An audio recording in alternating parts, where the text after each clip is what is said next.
전산회계 그 113의 기출문제 이론 문제를 먼저 설명드리겠습니다.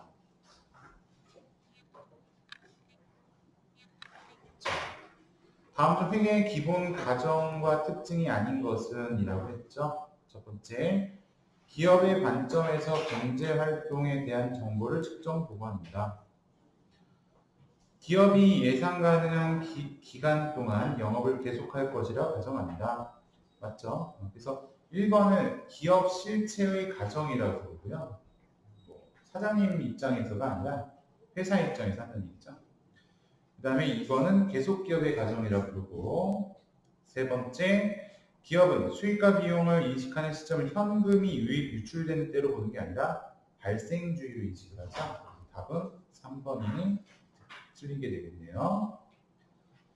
자, 4번은 기간별 보고의 과정이라고 불러요. 자, 그리고 2번 문제 볼게요. 다음 중 상품의 매출원가 계산 시 총 매입액을 차감해야 하는 항목은 무엇입니까? 3번이죠. 그래서 매입 환출 애누리 3번으로 가볼게요. 건물 취득 시 발생한 금액들이 다음과 같을 때 건물의 취득원가는 이런 문제 많이 봤죠? 취득원가 20억에다가 취득세 더해주고요. 자본화 대상 차입원가라고 하는 것은 대출금 이자 말하는 거예요. 취득 당시. 그래서 이것도 취득원가에 포함시켜줍니다. 관리 및 기타 일반 간접원가는 이건 관리니까 짓고 나서 들어가는 분 말하는 거니까 이건 포함하면 안 되겠어요. 그러면 20억에다가 1억 5천 더해주고 2억 더해주면은 23억 5천. 답은 3번이 되겠죠. 4번 문제 보겠습니다. 무형자산에 대한 설명으로 틀린 건데요. 물리적인 실체는 없지만 식별이 가능한 비화폐성 자산이다. 무형자산을 통해 발생하는 미래경제적 효익을 기업이 통제할 수 있어야 된다. 맞죠? 1번은 정의에 관한 거고 식별 가능성 그리고 통제 가능성. 무형자산은 자산의 정의를 충족하면 다른 자산과 분리하여 거래할 수 있거나 계약상 또는 법적 권리로서 발생해야 한다.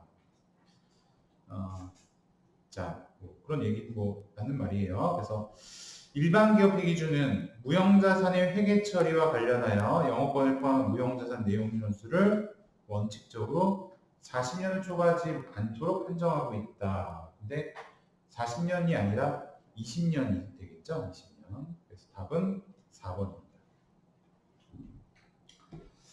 자, 그러면 5번으로 가볼게요. 재무제표에 해당하지 않는 것은 그런데 답은 1번이죠. 시산표. 시산표는 재무제표가 아니니까요. 2번은 재무상태표, 3번은 자본변동표를 나타내는 거고 4번은 주석이죠. 주석. 그러니까 답은 1번이 되겠습니다. 6번 유동부채와 비유동부채 분류가 적절하지 않은 것은 1번은 단기차입금 사채 맞는데요. 2번은 외상매입금 유동부채지만 유동성 장기부채일 때는 유동부채죠. 비유동이 아니라 답이 2번이 적절하지 않다. 자, 7번으로 가서 자본 항목 중 포괄손익계산서에 영향을 미치는 항목은 무엇입니까? 포괄손익이라고 했으니까 이거는 수익이나 비용으로 안 보는데 이익이나 손실이 나타나는 경우를 말합니다. 그래서 여기서는 미실현 손익. 그게 뭐가 있습니까? 매도 가능성과 평가 손익이 있겠죠. 기타 포괄 손익. 그래서 답은 4번이에요. 자, 그리고 8번에 가볼게요. 다음 자료 중 빈칸 A에 들어갈 금액으로 적당한 것은 기초상품 재고액이 있고 여기에 21만 9천 원. 그러면 상품 계정을 그림으로 보면 이건 좀 되게 1급 문제라기보다는 2급에 가까운 문제라고 볼 수 있겠습니다. 그래서 기초상품 21만 9천 원에다가 그 다음에 매입액이 35만 원. 자, 차변은 이렇게 되겠고요. 기말 상품 재고액이 11만 원이라고 되어 있습니다. 그러면 차변이 21만 9천 원에다가 35만 원 더한 거에서 빼기 11만 원을 해주니까 매출원가는 45만 9천 원이 되겠죠. 매출원가 45만 9천 원. 그래서 매출액이 29만 원이고 45만 9천 원 빼면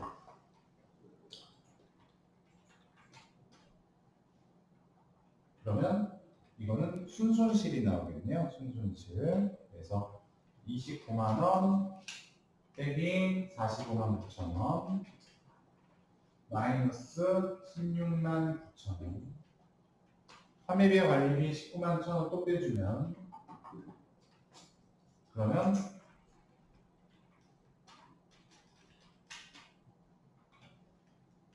16만 9천 원에 19만 1천 원 36만 원 손실이 되겠죠. 답이 1번이 나온다는 거예요. 다음은 이제 원가회계에 관련된 문제가 되겠습니다. 9번 볼게요. 원가 행태에 따라 변동원가, 고정원가를 분류할 때 설명으로 틀린 거. 고정원가는 조업도가 증가할수록 단위당 감소한다. 고정원가는 조업도가 증가할수록 총원가는 일정하다.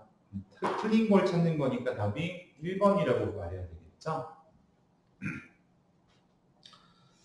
자, 그러면 10번으로 가볼게요. 보조부문 원가를 배분하는 방법 중 옳지 않은 것은 그랬는데요. 상호배분법은 보조부문 상호 간의 유수관계를 완전히 반영하는 방법, 맞는 방법이죠. 단계배분법은 보조부문 상호 간의 유수관계를 전혀 반영하지 않는 게 일부만 반영하는 방법이기 때문에 틀린 것은 2번이 되겠죠. 일부. 자, 11번으로 넘어가 볼게요. 다음 자리에 의한 단기 총 제조원가는 얼마입니까? 단, 노무원가는 발생주에 따라 계산한다라고 되어 있고요. 단기 총 제조원가가 뭔지 생각해보면 직접 재료비, 직접 노무비, 제조간접비 총원가를 말하는 거죠. 그럼 원재료부터 한번 그림을 그려보면 원재료 기초 재료가 30만 원.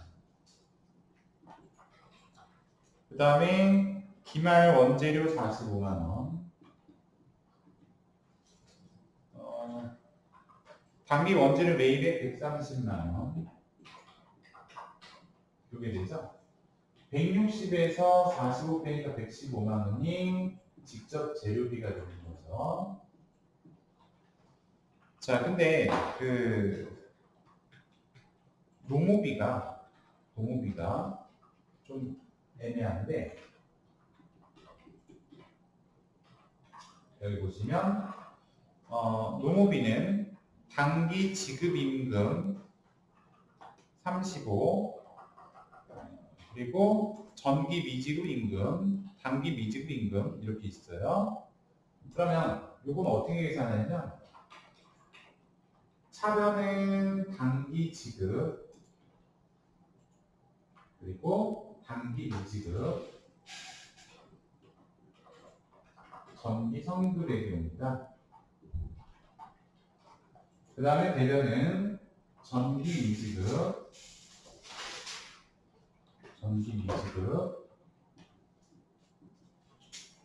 단기 성급의 경우이고요.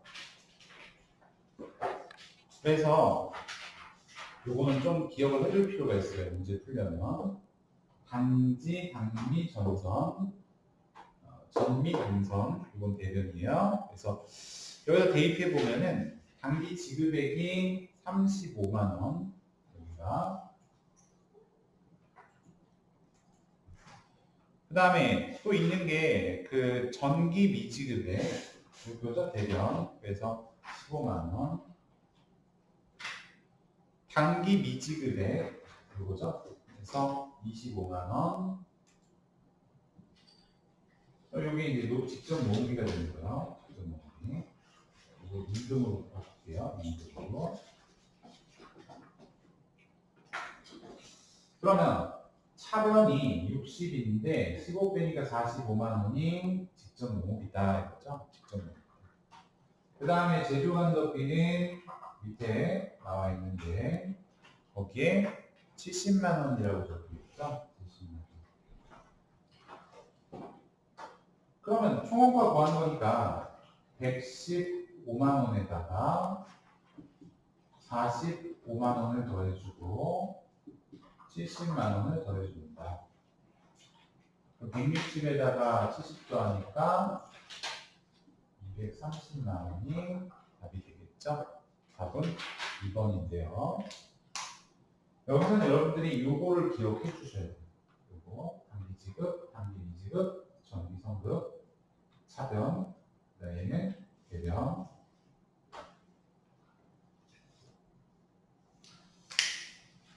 자, 그렇게 하고요. 12번. 종합원가 계산에 대한 설명으로 옳지 않은 것은 이 문제죠. 소품종 대량 생산 업종에 적용하기 적합하다. 맞는 말이죠? 공정 과정에서 발생하는 공손 중 정상 공손은 제품 원가에 가산한다.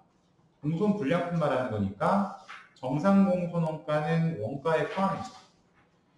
평균법을 적용하는 경우 기초제품 원가를 단기에 투입한 것으로 가정한다. 맞죠? 모든 작업이 다 단기에 이루어진 것으로 보기 때문에 그래요. 제조원가 중 제조간접원가는 실제 조업도의 예정 배분을 반영해서 계산. 뭐 헛소리야 이런 생각이 드는데 종합원가는 이렇게 계산하는 게 아니라 이거는 4번은 개별원가에 관한 설명이 되겠죠.